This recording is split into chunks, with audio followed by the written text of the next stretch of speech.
Manor Lords, a city building game developed by mostly one dev. And as a 3D artist, the thing that interests me the most in this game isn't the gameplay itself, but the art style and the visible amount of work that went into creating it. The 3D, the 2D, and the attention to details. So today, I want to tell you, dear viewer, why this game is so impressive and why you should buy it. But first, let me explain some of the backstory for this game. It's been developed by a small indie team by the name Slavic Magic, which mostly consists of one guy who've been working on this game for a few years now. Which to me shows that the guy doesn't just want to make a quick buck, but actually is committed to working on the game long term. Adding to this is the fact that updates come with an unexpected frequency. For example, as of me making this video, the last update on the pre-release branch came out on 8th of January, and the one before that came on December 19th, and the one before that came 3 days before, which is impressive if you ask me. But enough chit-chat. Let's take a look at the main course. The 3D. First and foremost, the main models of houses, trees, terrain, everything looks great, especially with all the atmospheric effects added to the mix. I also like that the models here don't have too much details, but still they look good from up close and especially from above. And with a city building game, one thing that you can notice is that there are a lot of repetition in the house models, for example, which is understandable. No one wants to sit there and make 100 different models of houses. But in this game, when you have a lot of houses, even in one area, they don't look too repetitive. And that's because of a few tricks that the dev used. One of them being that the color of the houses is not the same. Some of them are more blue or green than the others. And this is just a tint, so it's not as noticeable. But it helps to find the repetitive look of many similar objects in one place. Another trick, if you can even call it that, is the fact that the position of the house and the surrounding elements is not the same, even for the houses on the same plot. And here I need to explain something.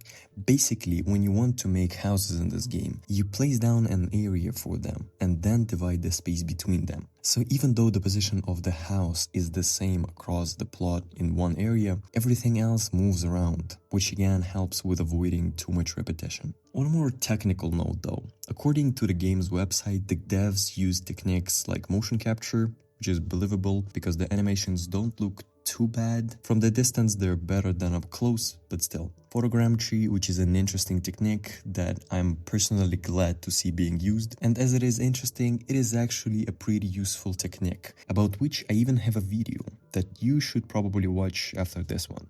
And as for the use of simulations and Houdini, I haven't really battled in this game, so I can't say much about it. Though the house burning down animation seems a bit out of place, to be honest, as does the seasons changing effect. If you look too close, it's noticeable that there is just a noise texture driving the difference. But in normal gameplay, it's not as bad looking. To finish this section, I just want to quickly touch upon the general art style of the game. I genuinely enjoyed the amount of realism, the muted color palette, the natural imperfections, every little artistic choice, and how all those aspects come together to make a coherent look of the game.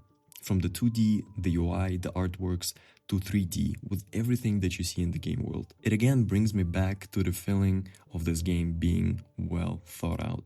And of course, this wouldn't be a game review without talking about the actual gameplay. One thing that I really like is how hands-on are the mechanics and the general tactile feel of the game. For example, whenever you place a road or a building, there is a satisfying sound effect and the camera shakes a bit. This is a small detail, but it really adds up to the immersion. And another thing that adds to the immersiveness is the music. And it's just something else. But you can just listen to it for yourself. Apart from that, the gameplay itself is pretty straightforward. You need to build a settlement which needs people, and those people need houses, food, water, and other supplies. But as your population grows, so do their needs, making it an interesting balancing act. Another nice hands-on mechanics is the workforce management. Because of the limited amount of families that you have in your city, you can manage them between different jobs and adjust the amount of people that work in a specific building. For example, if you only have 5 families and you're just starting the game, the bulk of the people will make the essential materials, like 2 families for wood, as material and as fuel source, and some will get some simple food, like 2 families for fishing, and leave 1 family unassigned so they can build other houses for other families to move in. It's not overly complicated or hard, but it's interesting enough for you to try and delegate the tasks between people to get the best result. In conclusion, the thing that initially got me interested was the fact that this feels like if someone took the DLC for Kingdom Come Deliverance 1, named From the Ashes, the one where you have to restore a small town and act as its bailiff, if that would have been a highly detailed standalone game. So if you're a gamer or a 3D artist, I think you should give this gem a try. I truly think that this game is what happens when someone with a passion works on something for years. And it shows. And if you're interested, you can find it on Steam or with the first link in the video description. Anyways, that was all for today. I just wanted to try something new for the channel. And if you like this, like, subscribe, comment, all that good stuff. But for now, bye-bye.